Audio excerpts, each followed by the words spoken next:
Mag-isang pinalaki si Jerome ng kanyang butihing ina. Bagamat mahirap ang buhay, binusog naman siya ng pagmamahal ng ina. Naging working student si Jerome para matustusan ang pag-aaral. Hindi niya inaakala na makakakilala siya ng isang importanteng tao na magbibigay inspirasyon sa kanya at magbabago pala ng kanyang buhay. Kung sino ito? Tunghayan sa ating kwento. Kung bago ka pa lang sa channel na ito, Ate Jane TV, huwag kalimutang pindutin ang notification bell and subscribe button. Sana po hindi naman malaking abala sa inyo ang pagpindot ng subscribe button dahil ang kapalit po nito ay ang pagsuporta para makapag-produce ng mga libreng stories sa mga channels ni Ate Jane. Maraming salamat! Anak, ayos ka lang ba? Madalas ko kasing mapansin na ginagabi ka na sa pag-uwi. Tsaka madalas pa kitang makitang nakakatulog sa iyong silid tuwing nag-aaral. May problema ba? Pagtatanong ni Elena sa kanyang anak. Masyado lang po siguro akong napagod sa trabaho. Wika ni Jerome at niyakap ang kanyang ina. Nako, dapat magpahinga ka din at huwag mong abusuhin ang iyong sarili. Paalala ni Elena sa kanyang anak. Si Jerome ay isang masiyahing bata. Ang kanyang ina na lamang ang pamilya na mayroon siya at mula pagkabata, ito na ang kanyang kasama. Hindi na din pala nakilala ang kanyang ama at wala ding eksplanasyon ng kanyang ina ng patungkol sa kanya. Hindi na din nagtanong pa si Jerome dahil para sa kanya, sapat na nakasama niya ang kanyang ina. May pangarap sa buhay si Jerome at simula nang magkaisip ay itinatak niya na ito sa kanyang isipan na magsusumikap upang masuklian lahat ng paghihirap at sakripisyo ng kanyang ina sa kanya simula nung bata pa lamang siya. Ayos lang po ako, Mama. Saka mabait naman po ang head namin sa maintenance kaya wala ka pong dapat ipag-alala. Nakangiting wika ni Jerome sa kanyang ina. Kahit na. Sige na at baka mahuli ka pa sa iyong trabaho. Wika ni Elena sa kanyang anak. Sige po, Ma. Dito na ako. Magiliw na paalam ni Jerome sa kanyang ina. Si Jerome ay isang working student. Sa umaga, siya ay nagtatrabaho at pagdating ng hapon, siya ay pumapasok sa eskwela. Kahit mahirap ang buhay ay posigido sa buhay si Jerome at hindi alintana ang pagod na kanyang nadarama. O Jerome, magmadali ka at linisan pa natin ang building ng CEO. Nga pala, nag-agahan ka na ba? Mahirap magtrabaho ng walang laman ng tiyan, nakakapanghina. Wika ng head ng maintenance nila Jerome. Natapos na po, salamat po. Magalang na wika ni Jerome sa lalaki. Mabuti naman kung ganun, o sige maghanda na kayo. Wika ng head at kinuha naman na nila Jerome ang kanilang mga gamit. Sa kabilang banda, may isang mayamang lalaki, ang simple lamang. Siya ay si Richard. Anak, sobra-sobra na ang pagtatrabaho mo. Magpahinga ka naman. Paalala ng ina nito sa kanya. Nako, Mama. Nakaupo lang naman ako sa office at nagbabasa ng mga files. Ayos lang po ako, huwag niyo po akong alalahanin. Wika ni Richard sa kanyang ina. Aba, magkaroon ka din ng oras para makapagpahinga. O kaya naman, relax mo din minsan yung sarili mo. Dagdag naman ng ama nito. Ngumiti naman si Richard at niyakap ang kanyang mga magulang. Makita ko lang kayong masaya, nare-relax na ako. Tsaka hindi na kailangan ng relax-relax na yan, Ma, Pa. Kasi sa kumpanya, petiks lang naman ang trabaho ko doon. Pagbibirong wika nito. Kaya hindi ka nagkakaroon ng nobya eh. Tumatanda ka, Richard, at hindi bumabata. Ilang taon ka na ba? 37? Aba, malapit ka nang mag-40. Wala ka pa ding asawa, uugod-ugod na kami, wala pa din kaming kinakargang apo. Panunodyo ng ina ni Richard sa kanya. Napakapot naman sa kanyang batok si Richard at napasimangot na lamang. Si Mama naman, parang sinasabi na tatanda akong binata. At saka ang pag-ibig na yan, hindi hinahanap. Kusay ang dadating sa tamang oras at pagkakataon na inilaan ng Diyos. Sige na po, papasok na po ako.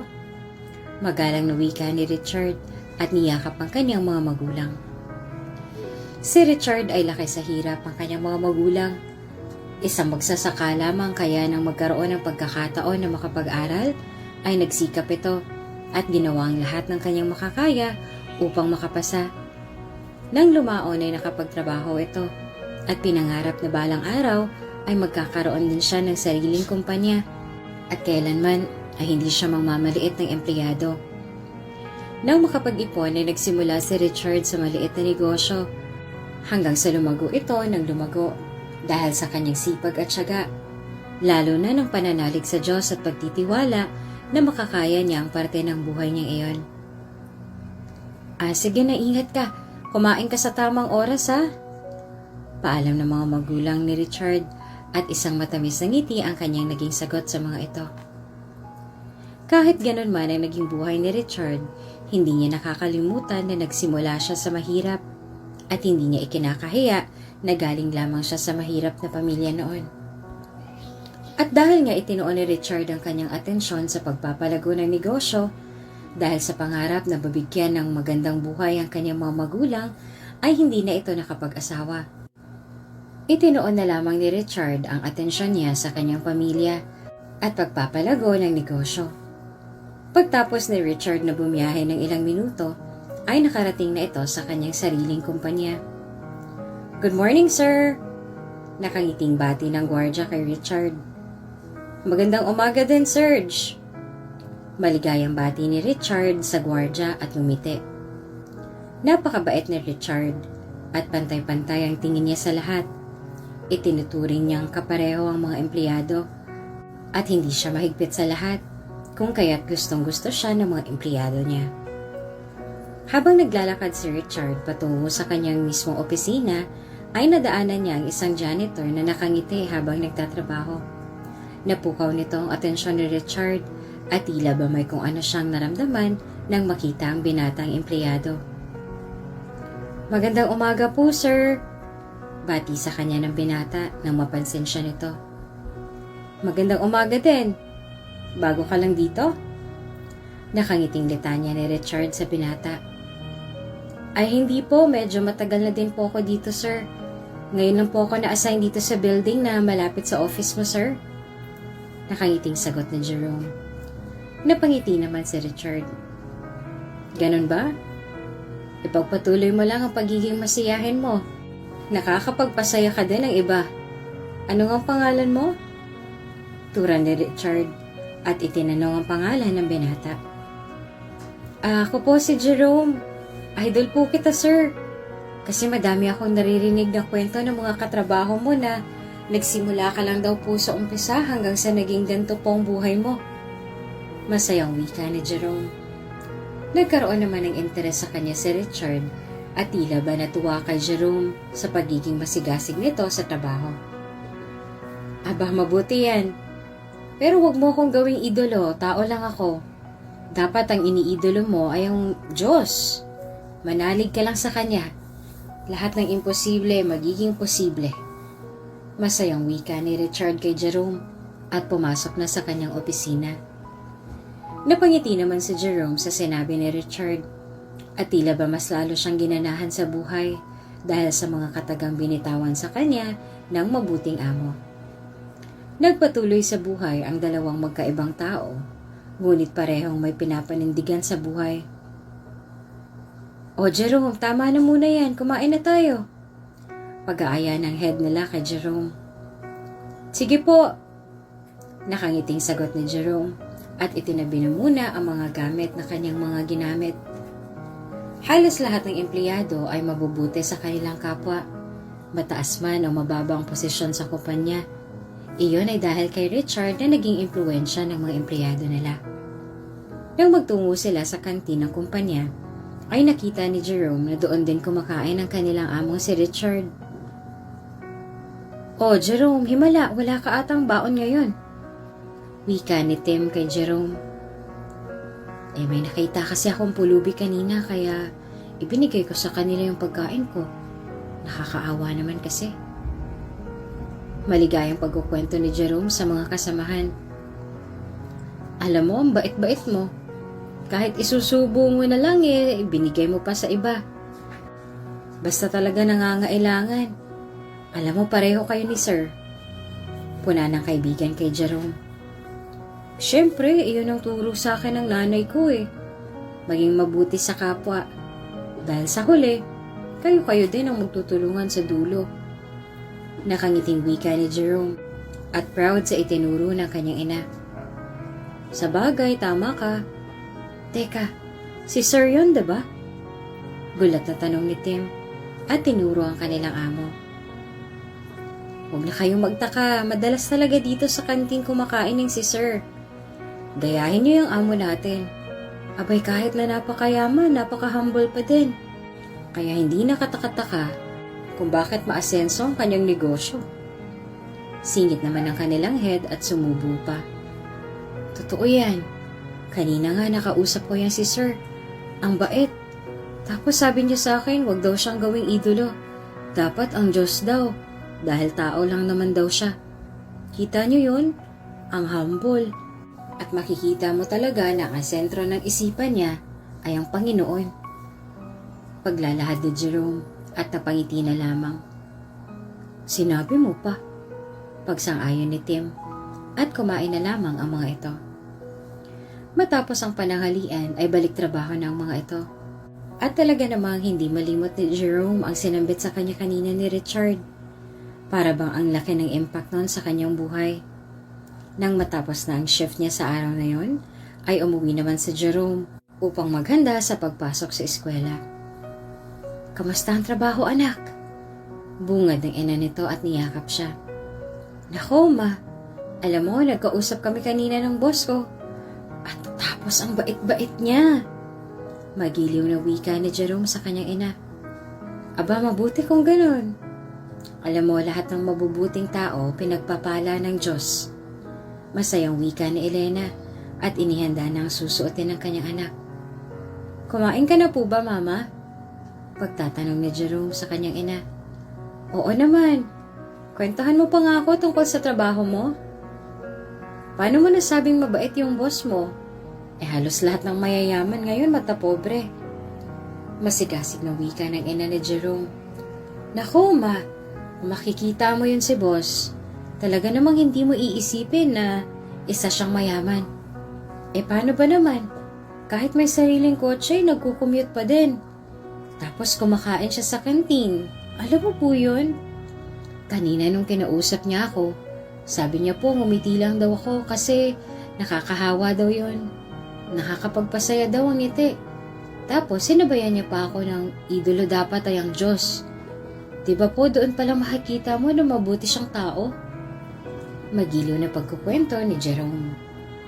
Talaga lang ha? Nakaka-curious naman itong mabait mong amo. Abay bihira na lang ang ganyan sa panahon ngayon. Yung iba nagkaroon lang ng konting kaginawaan sa buhay. Aba, ang lakas ng magmalaki. Wika ng ina ni Jerome. Gumiti naman si Jerome at nakakunot ang noo nang makita ang isang sakong labahin. Ma, kanino mga damit to? Naglalabada ka na naman po. Nakakunot noong tanong ni Jerome sa kanyang ina. Bigay lang yan sa akin ni Manang Rita kanina. Napadaan kasi ako sa bahay nila. At napakadami daw napadala sa patahian nila. Mga reject yan. Sayang naman kung itatapon kaya hiningi ko. I-repair ko mamaya tapos ibebenta. Wika ni Elena. Talaga po? Sige ma, ako magbebenta bukas sa kumpanya.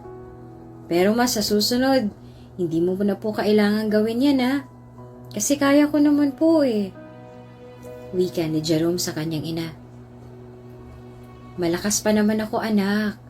At saka gusto ko din makatulong sa iyo Nakangiting wika ni Elena sa anak. Kahit na po ma, sige po papasok na ako sa eskwela. Ingat ka po at magpahinga na. Magiliw na wika ni Jerome at nagpaalam na. Teka, yung baon mo. Pahabol na Elena at inilagay sa lunch bag ang baon ng anak. Salamat po, Mama. Masayang pasasalamat ni Jerome sa kanyang ina at umalis na. Masayang pumasok sa eskwela si Jerome at kahit napagod sa trabaho ay masigasig pa din itong pumasok sa eskwela at tila ba walang hirap na nadarama. O Jerome, tara na! Wika sa kanya ni Tantan, ang best friend ni Jerome sa eskwela at kanya ding kamag-aral.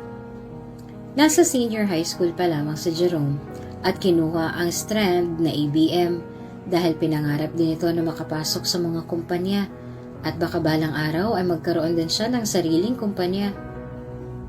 Nakagawa ka na ba ng pinapagawa ni Sir? Pagtatanong ni Jerome sa kaklase. Aba, ako pa ba? Siyempre hindi.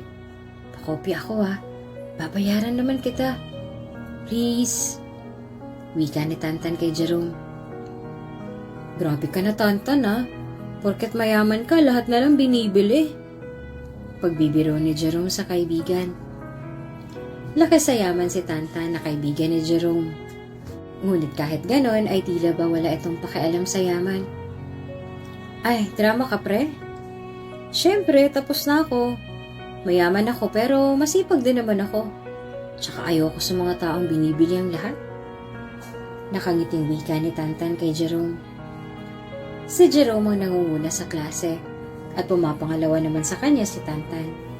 Ngunit kahit na para bang magkatunggali sila sa akademya, ay walang kompetisyon na nagaganap sa dalawa. Dahil masaya sila sa natatamo ng bawat isa.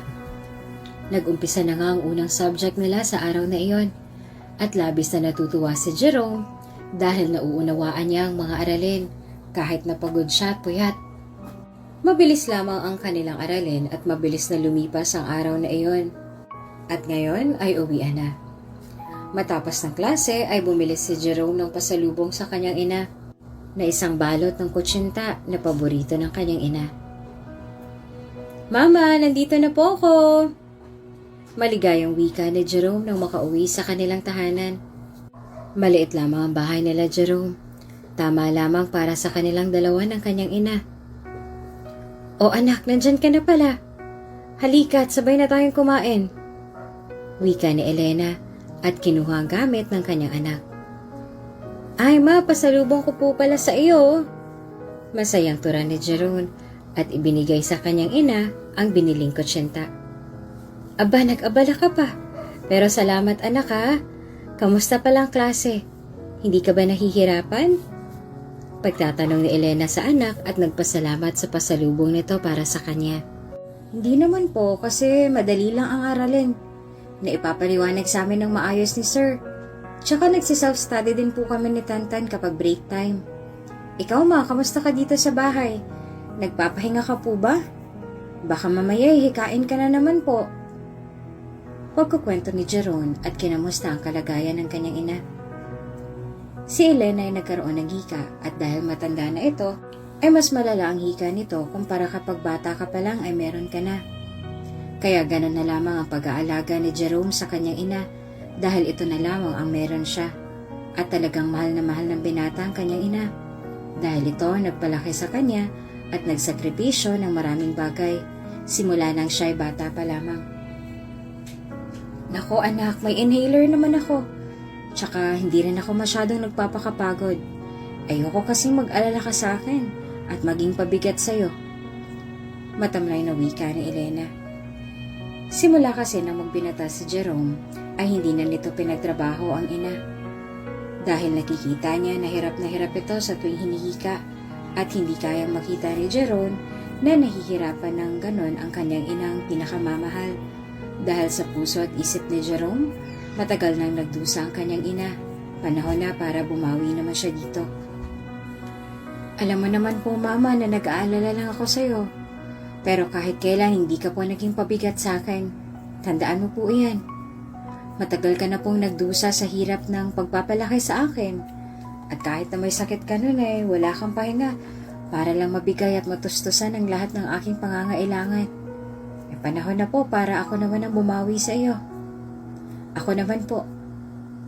Magalang na wika ni Jerome sa kanyang ina at naluha naman si Elena dahil sa mga matamis na salitang sinambit ng kanyang anak.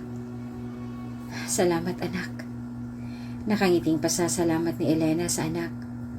Laking pasalamat ni Elena dahil lumaking masigasig sa buhay si Jerome at napakabuting bata. Gayunpaman, kahit na gano'n ang turing sa kanya ng anak, ay nais pa din ni Elena na kahit papaano ay makatulong siya sa anak dahil alam ni Elena na hindi pa tapos ang responsibilidad niya sa anak. Naku ma, huwag ka pong magpasalamat, anak mo ko. Kaya responsibilidad ko na tumulong at alagaan ka. Kung ikaw po na babae, kinaya mo. Ako pa po kaya? Kaya huwag ka pong mag-alala ma. Lahat ng ginagawa ko para po sa atin at ibinabalik ko lang po ang lahat ng sakripisyo mo. Kung tutuusin ay kulang pa po yun dahil walang katumbas dito sa mundo ang tulad mo. Masayang wika ni Jerome sa kanyang ina at talaga namang napakatamis ng winika ng binata at madadama mo sa kanyang mga salita ang pagmamahal sa kanyang ina at lubos na pag-aalaga dito. Matapos nga ng pag-uusap na iyon ang mag-ina ay nagpaalam na si Jerome upang magpahinga. Kinabukasan ay maagang nagising si Elena upang ipaghanda ang kanyang anak ng agahan at ng pagkain na babaunin nito para sa pananghalian at merienda sa trabaho.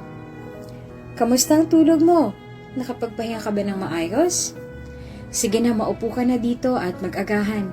Nagluto ako ng paborito mong Shanghai. Maaga akong namalengke kanina, kaya naluto ko ng maaga. Masiglang wika ni Elena sa kanyang anak na si Jerome. Grabe na yan ma, baby lang. Kaya love na love po kita eh.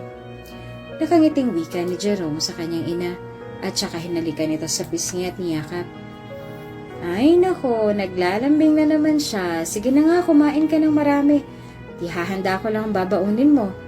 Dadamihan ko na ha para makatikim yung mga kasamahan mo at hindi ka maubusan. Masayang tura ni Elena at saka naglagay ng pagkain sa baonan ng kanyang anak. Masigla naman na nag-agahan si Jerome at ninamnam ang pagkain na inihanda ng kanyang ina. Matapos mag-agahan ay agad na iniligpit ni Jerome ang kanyang pinagkainan at naghanda na sa kanyang pagpasok sa trabaho. Ma, dito na po ako. Ingat ka po ha. Tsaka bukas dadaling ko na yung mga nirepair mo. Ibebenta ko sa opisina. I love you po. Magiliw na paalam ni Jerome sa kanyang ina.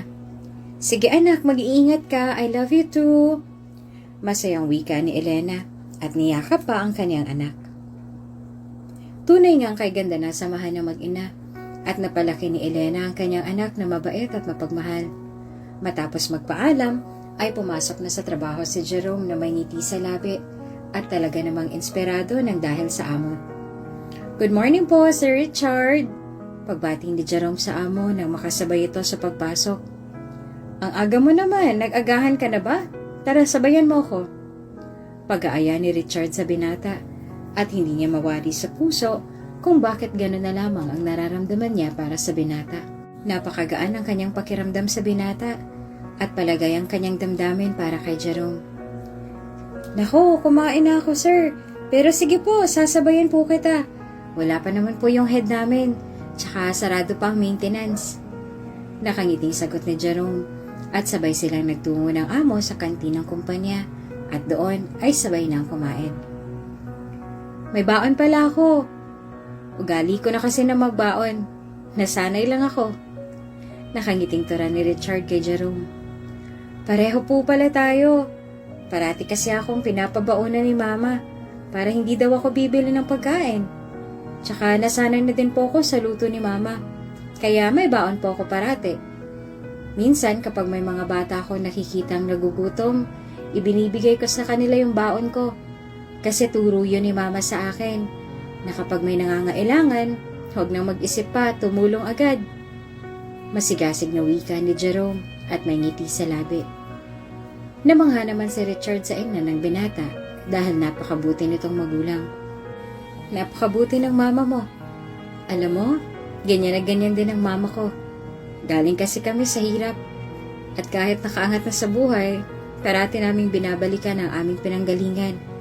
Kasi kung hindi, dahil sa aming kapwa, hindi namin mararating ang buhay na meron kami. Nga pala, hindi mo pa nababanggit sa akin ng ama mo, nasan ba siya? Nakangiting wika ni Richard at napatanong sa ama ng binata dahil wala itong naikukwento sa kanya patungkol doon. Kumamot naman sa kanyang batok si Jerome at saka sumubo ng pagkain bago sinagot ang tanong ng amo. Bata pa lang po ako, wala na po akong ama. Tanging ang mama ko na lang po nakasama at nakilala ko.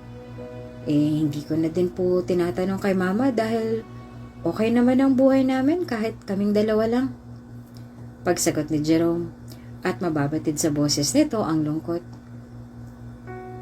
Gusto mo malaman ng tungkol sa ama mo, hindi ba? Pagtatanong ni Richard. Siyempre naman po. Pero kasi nung bata ako kapag nagtatanong ako kay mama ng tungkol sa ama ko, nalulungkot siya. Parati niyang sagot na maging masaya na lang daw kami sa kung anong meron kami sa ngayon. Malungkot na wika ni Jerome. Natahimik naman si Richard at tinapik na lamang si Jerome. Hindi niya maisip kung bakit para bang nadadala siya sa kwento ng binata at pakiwari niya ay may kirot sa kanyang puso habang pinapakinggan ang kwento ng binata. Napakalungkot naman ang kwento mo. Pero alam ko na darating ang panahon at malalaman mo din ang totoo. Malamang sa ngayon may dahilan ng ina mo kaya hindi niya masabi sa iyo ang tunay na dahilan patungkol sa iyong ama. Mabuti nga't nauunawaan mong ina mo. Kaya nakakatuwang mang-isipin. Pinalaki ka ng nanay mo ng maayos. At kung sino man ang tunay mong ama, abay maswerte siya. Kasi may anak siya na katulad mo.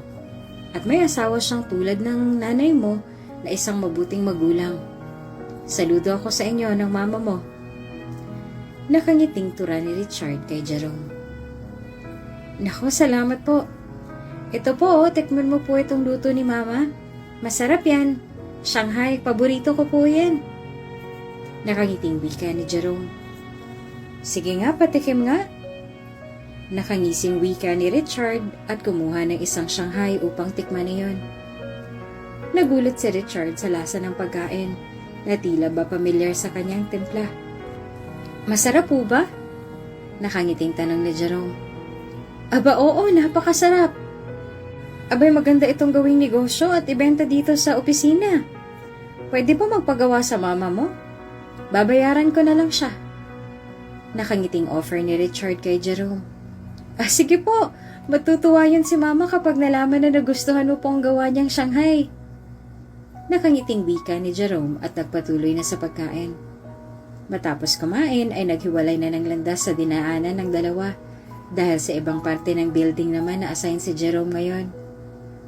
Masayang masaya si Jerome dahil nagkukwentuhan niya ang amo at sobrang palagay ang loob niya sa mabuting amo. Nagpatuloy lamang sa trabaho si Jerome at magiliw na nagtrabaho.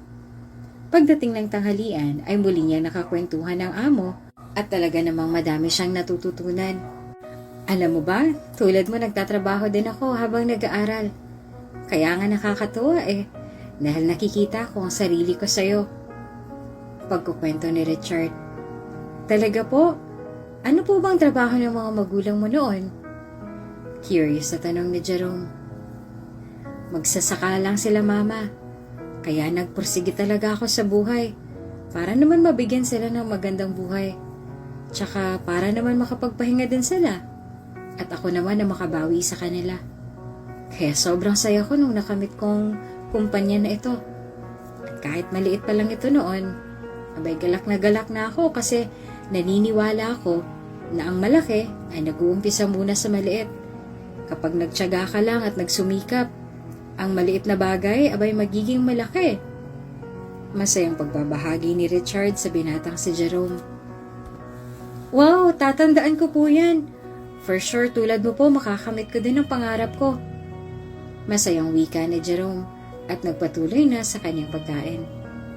Naging palagay ang loob ng dalawa sa isa't isa at madalas na pinupuntahan pa ni Richard si Jerome kung saan ito naka-assign upang makapagkwentuhan sa binata at makipag-usap. Madalas din umorder ng Shanghai si Richard kay Jerome dahil talagang nasarapan siya sa timpla ng pagkain. Anak, kamusta ang pag-aaral mo? Hindi ka ba hirap? Pagtatanong ni Elena sa kanyang anak. Hindi naman po, ma. Konting hakbang na lang. Makakapagtapos na din ako. Tiyaga-tiyaga lang. Nakangiting wika ni Jerome sa ina at niyakap ito.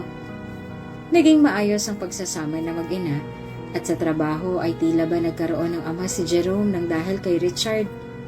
Sa gabi ay pumapasok pa din sa eskwela si Jerome at sa umaga ay pumapasok ito sa trabaho. Isang umaga nang nagkasabay sa bus sina Jerome at Richard. Sir, magandang umaga! Nakangiting bati ni Jerome kay Richard nang makita niya ito sa bus. Oh, ikaw pala yan, Jerome. Sabay na tayo, dito ka na tumabi sa akin. Wika ni Richard at tumabi naman sa kanya si Jerome. Habang nasa biyahe ay nagkwentuhan pa ang dalawa. Sir, bakit mo po gustong mag-commute? Pwede ka naman pong magpahatid sa driver mo Pag-uusisa ni Jerome at nagtataka na din. Alam mo kasi, ang isang individual na tao ay may kanya-kanyang sasakyan. Paano kikita ang mahihirap? Kapag nag-commute ka, makakatulong ka na sa kapwa. Makakatipid ka pa. Makakabawas sa trapiko. Nakangiting sagot ni Richard. May punto ka po pero paano ka makakatipid po nun? Kunot noong tanong ni Jerome. Apa magkano bang minimum na pamasahe? 12, diba? Yung gasolina magkano? Isang biyahe pa lang, kulang 100 na. Depende pa sa gasolina at tatak ng kotse mo. Paliwanag ng lalaki. Natuwa naman si Jerome sa naging sagot ng amo. At talaga naman na natuto siya sa mga sinambit nito. Buong biyahe ay nagkwentuhan ng dalawa hanggang sa nakarating sila sa opisina. Dito na po ako, sir. Nakangiting wika ni Jerome sa amo. Sige, salamat sa masayang kwentuhan. Nakangiting wika ni Richard at umakyat na sa opisina nito. Samantalang si Jerome naman ay naghanda para umpisahan ang kanyang trabaho. Uy, sabay kayo ni sir? Nakangiting tanong ng kasamahan kay Jerome. Oo, at ang dami kong natutunan sa kanya. Maligayang wika ni Jerome. Ako din madaming natutunan kay sir nung nakasabay ko yan sa bus. Alam mo yung mga sagot na parang ang hirap sagutin? Abay napakadali lang sa kanya. At higit sa lahat, may aral ka pang matututunan sa kanya. Turan naman ang kasama. Sinabi mo pa, kaya hindi katakataka kung bakit asensado itong si sir Kasi masipag na, mabait, at mapagkumbaba pa. Masayang wika ni Jerome. Halos lahat naman ata ng empleyado ay tuwang-tuwa kay Richard. Ang iba ay nagtataka kung bakit wala pa din kasintahan o asawa ang amo. Gayong napakabait nito. Ngunit tanging sagot sa kanila ni Richard na ang pag-ibig ay hindi hinahanap. Kusa itong dumarating sa tamang panahon na inilaan ng Diyos. Matapos ang masayang araw na yon ay umuwi na may ngiti sa labi si Jerome. Aba, ang saya-saya ata ng anak ko Puna ni Elena sa kanyang nag-iisang anak. Mama, may mga ganun palang tao, ano? Kahit mayaman at may kaya sa buhay, abay napakabait pa din at mapagkumbaba. Nakangiting tura ni Jerome sa kanyang ina. Meron naman anak. Hindi naman lahat ng tao ay masama. At hindi naman lahat ng mayaman, matapobre. May iilan pa din na mabubuti ang puso. Kaya mas lalo silang pinagpapala. Magiliw na sagot ni Elena sa kanyang anak. Ma, pag ako yumaman tulad ni sir, magiging mabuti din ako sa kapwa ko. At lahat ng aral na tinuro niya sa akin, tatandaan ko. Gagamitin ko para makamit ko ang aking mga pangarap para sa atin. Masayang tura ni Jerome at naglambing sa kanyang ina. Nako, nagiging close na kayo ng amo mo Wika ni Elena at ngumisi pa sa anak. Sana nga magkita kayong dalawa kasi sabi ni sir gusto niyang makilala ang nanay ko. Kasi proud daw siya kasi napalaki mo ko ng maayos kahit na wala akong ama. Magiliw na wika ni Jerome at hinagka ng kanyang ina. Sana nga, pero siguro Diyos na lang ang bahala. Nakangiting wika ni Elena at pinunasan ng likod ng kanyang anak. Pareho kayo, mama. Nakangiting wika ni Jerome sa kanyang ina at hindi maiwasan na isipin na sana ay si Richard na lamang ang kanyang ama. Gayong pareho sila ng kanyang ina sa pananaw sa buhay at kapwa mabuting tao. Matapos na magkwentuhan ng mag-ina, ay pumasok na sa eskwela si Jerome at inspirado itong nag-aral. Oh, kamusta ang trabaho mo?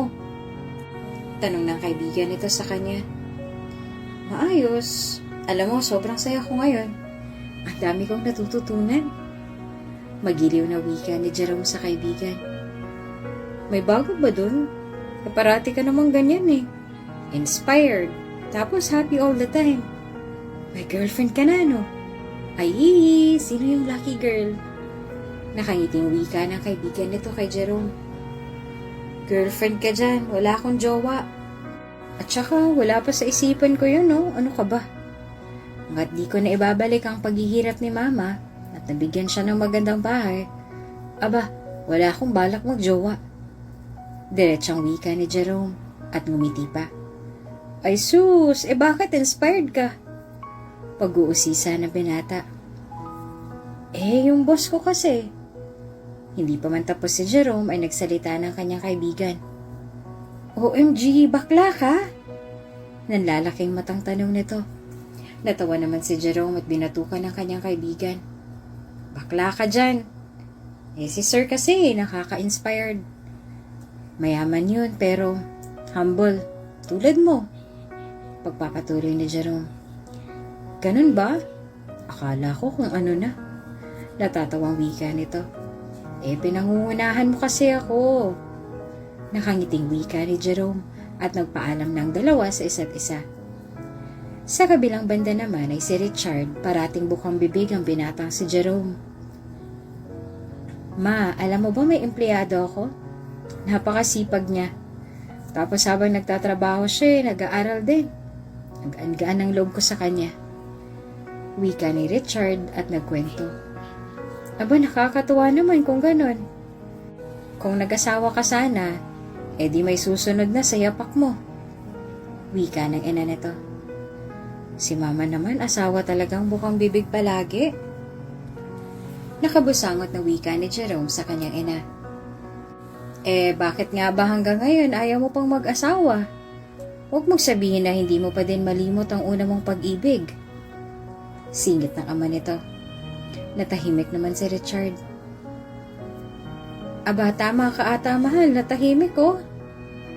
Bakit hindi mo kasi hanapin ang mabait na dalagang yon? Pagtura ng ina nito. Baka po may pamilya na yon? Namatamlay na wika ni Richard. Alam mo, ang tagal na din ang pinagsamahan niyo. Naghiwalay kayo nang iuwi na siya dito sa Manila nung mga magulang niya. Ano na kaya nangyari doon, ano? Malungkot na wika ng ina ni Richard na halatang botong-boto sa dalagang nakarelasyon ni Richard noon. Naghiwalay si Richard at ang nobya nito noon dahil kinailangan ng dalaga na sumama sa kanyang mga magulang.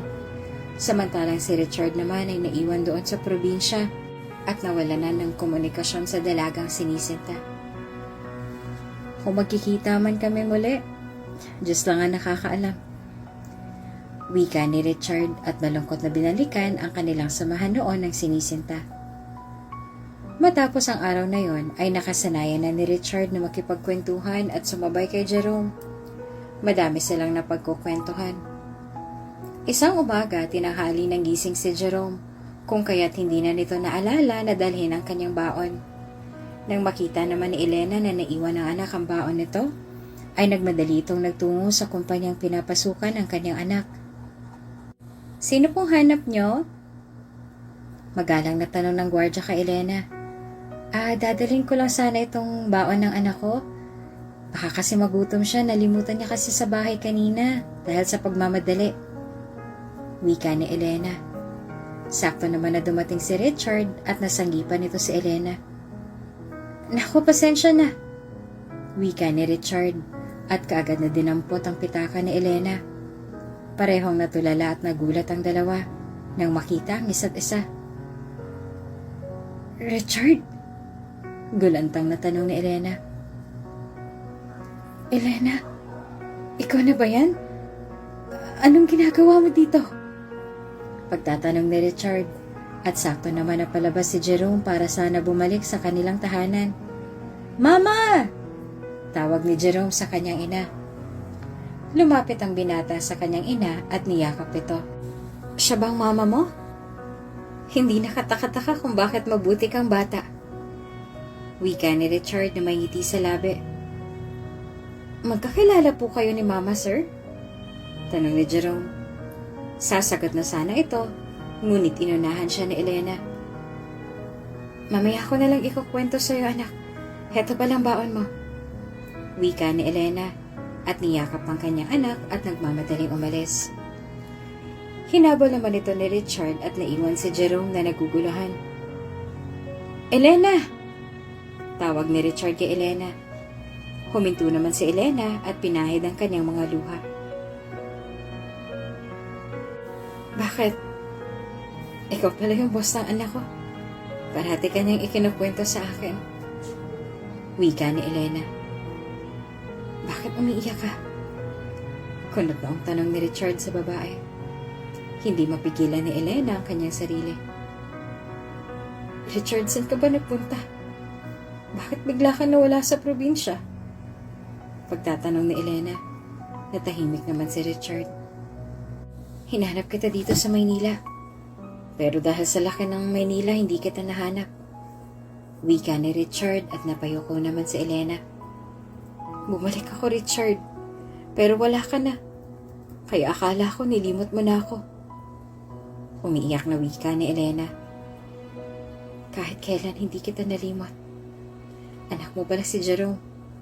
Ibig sabihin may pamilya ka na ngayon? Pero nabanggit ni Jerome na wala siyang ama. Nabalo ka ba? Dire-diretsyong wika ni Richard. Mariing umiling si Elena. Hindi ako nagkaroon ng asawa at nobyo simula na maghiwalay tayo. Nang magtungo kami sa Maynila, umayos ang buhay namin. Pero naaksidente sila mama at namatay. Ilang buwan na lumipas, nalaman ko na nagdadalang tao ako. Kaya bumalik ako sa probinsya para ipaalam sa'yo. Pero wala ka na doon. Sinubukan ko naman na hanapin ka pero wala naman akong sapat na pera. Kaya nabigo ako. Umiiyak na pagkukwento ni Elena. Natigilan naman si Richard nang marinig ang sinambit ni Elena. Ibig sabihin, anak ko si Jerome? Kunot na ang tanong ni Richard. Agad naman na tumango si Elena. Si Elena ang nobya ni Richard noon at walang kaalam-alam si Richard na nagkaroon pa sila ng supling ng dating kasintahan. At ngayon na alam niya na ang totoo, ay ayaw nang magsayang pa ni Richard ng oras. Matapos na mag-usap, ay nagdesisyon si Richard na imbitahan si Elena at Jerome sa kanyang tahanan at maipaliwanag ang lahat kay Jerome. Pagsapit ng gabi matapos ang eskwela ay sinundo ni Richard ang kanyang mag-ina. Bagamat nagtataka si Jerome, ay may tiwala ito sa kanyang ina kung kaya't hindi na ito nagtanong pa. Elena, ikaw nga! Masiglang wika ng ina ni Richard at niyakap ang dalaga. Nagugulahan naman si Jerome sa mga nagaganap. At pagsapit ng kainan ay doon na nagsalita si Richard. Ma? Pa? Si Jerome po. Apo ninyo. Wika ni Richard at laking gulat ng mga ito, lalo na si Jerome. Apo? Paano? Nagtatakang tanong ni Jerome. Doon na nagpaliwanag si Elena. Si Richard ang ama mo, Jerome. Hindi ko masabi sa iyo ang pagkatao niya at pangalan dahil ayoko makagulo ng pamilya.